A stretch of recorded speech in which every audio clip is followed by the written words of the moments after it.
प्रभु श्री कृष्ण ने गोपियों के साथ बहुत सी लीला की है। श्री कृष्ण गोपियों की मटकी फोड़ते और माखन चुराते और गोपियां श्री कृष्ण का उलाहना लेकर यशोदा मैया के पास जाती। ऐसा बहुत बार हुआ। एक बार की बात है कि यशोदा मैया प्रभु श्री कृष्ण के उलाहनों से तंग आ गई और छड़ी लेकर श्री कृष्ण की ओर दौड़ी। जब प्रभु ने अपनी मैया को क्रोध में देखा तो वो अपना बचाव करने के लिए भागने लगे।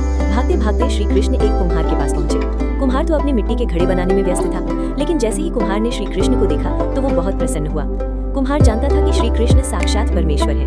तब प्रभु ने कुम्हार से कहा कि कुम्हार जी, आज मेरी मैया मुझ पर बहुत क्रोधित है। मैया छड़ी लेकर मेरे पीछे आ रही है, भैया मुझे कहीं छुपा लो। तब कुम्हार ने श्री कृष्ण को एक बड़े से मटके के नीचे छिपा दिया।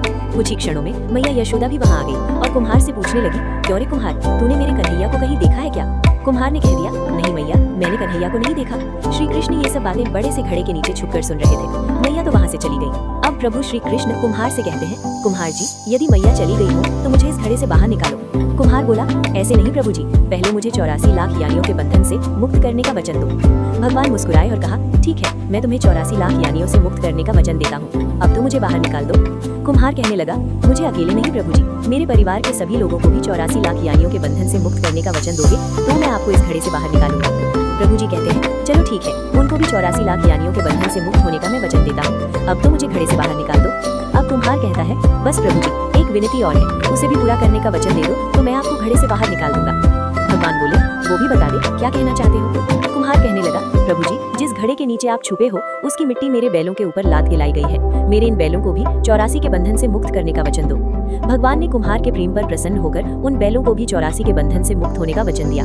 प्रभु बोले, अब तो तुम्हारी सब इच्छा पूरी हो गई, अब तो मुझे घड़े से बाहर निकाल दो। तब कुम्हार कहता है, अभी नहीं भगवान, बस एक अंतिम इच्छा और है, उसे भी पूरा कर दीजिए। और वो ये है, जो भी प्राणी हम दोनों के बीच के इस संवाद को सुनेगा उसे भी आप 84 लाख यानियों के बंधन से मुक्त करोगे। बस ये वचन दे दो तो मैं आपको इस घड़े से बाहर निकाल दूंगा। कुम्हार की प्रेम भरी बातों को सुनकर प्रभु श्री कृष्ण बहुत खुश हुए और कुम्हार की इस इच्छा को भी पूरा करने का वचन दिया। फिर कुम्हार ने बाल श्री कृष्ण को घड़े से बाहर निकाल दिया, उनके चरणों में साष्टांग प्रणाम किया, प्रभु जी के चरण धोए और चरणामृत लिया। अपनी पूरी झोपड़ी में चरणामृत का छिड़काव किया और प्रभु जी के गले लगकर इतना रोए कि प्रभु में ही विलीन हो गए। जरा सोचे, जो बाल श्री कृष्ण 7 कोस लंबे चौड़े गोवर्धन पर्वत को अपनी एक कन्नी उंगली पर उठा सकते हैं, तो क्या वो एक घड़ा नहीं उठा सकते थे? लेकिन बिना प्रेम रीझे नहीं नटवर नंद किशोर। कोई कितने भी यज्ञ करे, अनुष्ठान करे, कितना भी दान करे, चाहे कितने भी भक्ति करे, लेकिन जब तक मन में प्राणी मात्र के लिए प्रेम नहीं होगा, प्रभु श्री कृष्ण मिल नहीं सकते।